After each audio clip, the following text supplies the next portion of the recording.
Presiden Ukraina Volodymyr Zelensky menunjuk Kolonel Jenderal Oleksandr Syrskyi sebagai Panglima Militer baru.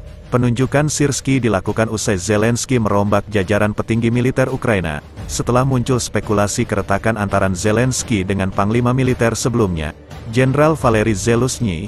Mulai hari ini tim manajemen baru mengambil alih kepemimpinan Angkatan Bersenjata Ukraina, kata Zelensky dilansir Reuters pada Jumat, 9/2. Syrskyi telah memegang peran kunci membawa kemenangan bagi Ukraina selama menghadapi invasi Rusia sejak Februari tahun 2022. Syrskyi juga menjadi kunci di balik benteng pertahanan yang kuat militer Ukraina di Kyiv sehingga sampai hari ini belum juga berhasil ditaklukkan Rusia. Pada 2014, Syrskyi juga menjadi komandan pasukan Ukraina untuk berperang melawan kelompok pemberontak backingan Rusia di wilayah Donetsk. Jenderal kelahiran Uni Soviet pada 1965 ini mengawali karir militernya di Akademi Red Army di Moskow.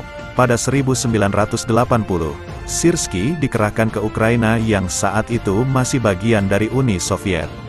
Namun, ketika Uni Soviet pecah, Syrskyi memilih tetap berada di Ukraina dan belajar di Universitas Pertahanan Nasional di Kyiv.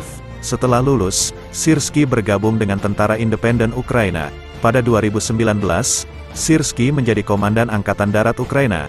Sejak invasi Rusia berlangsung pada 2022, Syrskyi memimpin strategi perang Ukraina. Di awal invasi Rusia berlangsung, Syrskyi dijuluki Hero of Ukraine karena keberhasilannya mempertahankan Kyiv dari gempuran Moskow.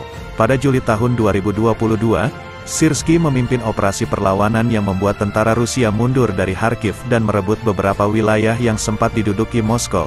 Dikutip Al Jazeera, 2 bulan kemudian, Syrskyi dipuji karena mengatur serangan balasan di wilayah Kharkiv, yang merupakan kemenangan Ukraina paling signifikan selama menghadapi invasi Rusia. Kemajuan itu memungkinkan Kyiv merebut kembali kota Kupiansk dan Izium dari Rusia. Syrskyi juga memimpin operasi di Bakhmut yang dinilai pertempuran terpanjang dan paling berdarah yang dihadapi Ukraina sejak menghadapi invasi Rusia.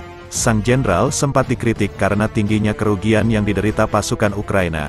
Beberapa analis militer percaya bahwa taktik medan perangnya mencerminkan pelatihan hierarki Sovietnya.